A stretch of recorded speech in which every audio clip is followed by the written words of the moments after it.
আসসালামু আলাইকুম।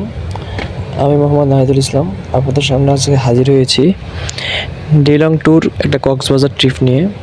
সারা রাত বাস জার্নি শেষ করে আমরা পৌঁছে গেলাম কক্সবাজার গিয়ে আমরা আমাদের হোটেলের চেকিং করতে চলে গেলাম হোটেল সিকাল।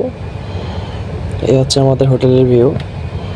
আমরা হোটেলে গেলাম, রুম নিলাম, যদি আমাদের আগে থেকে রুম কাটা ছিল না, ওখানে গিয়ে আমরা আমাদের রুম নিয়েছি। কক্সবাজার গেলে 2-4 হাজার টাকা রুমে থাকাচ্ছে একটা 5 স্টার হোটেল থাকা ভালো, আমি বেটার মনে করি। তাই আমি একদিনের জন্য গেলেও 5 স্টার থাকার চেষ্টা করি।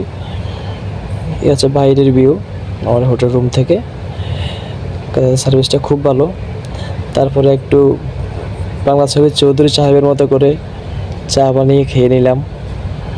সাথে আমার ছোটো ভাই বন্ধু আমাকে সময় দিল, দুজন মিলে দুষ্টামি করলাম। যদিও চাটা খুব বাজে ছিল, খুব ভালো হয় নাই। তারপরে ছোট্ট করে একটা বাথরুম ব্লক করে নিলাম মজার জন্য।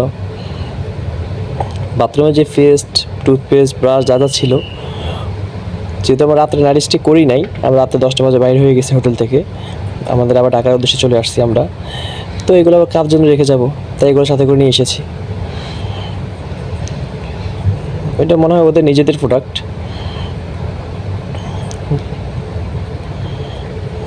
তারপরে আমরা চলে গেলাম একটু ওদের সুইমিং পুলে।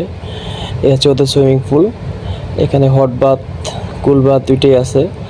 আপনি ঠান্ডা পানিতে সুইমিং করার পরে হট বাথে এসে শরীর গরম করে নিতে পারবেন, ভালোই। তারপরে চলে গেলাম বিচে। হুদাই আমরা দুষ্টামি করলাম, একটা গর্ত করলাম, কিন্তু কী করছি আমি নিজে জানি না। তারপর অনেক মজা এনজয় করছি আমরা। এনজয় শেষে গর্ত করতেছে অনেকে, কী জানি বানাচ্ছে, জানি না কি বানাচ্ছে, কিন্তু বানাচ্ছি, দুষ্টামি করতেছি, হুদাই গর্ত। ভালোই মজা করলাম সবাই মিলে। তো গর্ত করলে ওই যে অটোমেটিক নিচ থেকে পানি চলে আসতেছে। তারপর আমরা তেরেনারে করতে করতে করতে বিদায় নিয়ে চলে গেলাম। এইভাবে ছিল আজকে আমাদের কক্সবাজার একদিনের ট্যুর। আল্লাহ হাফেজ।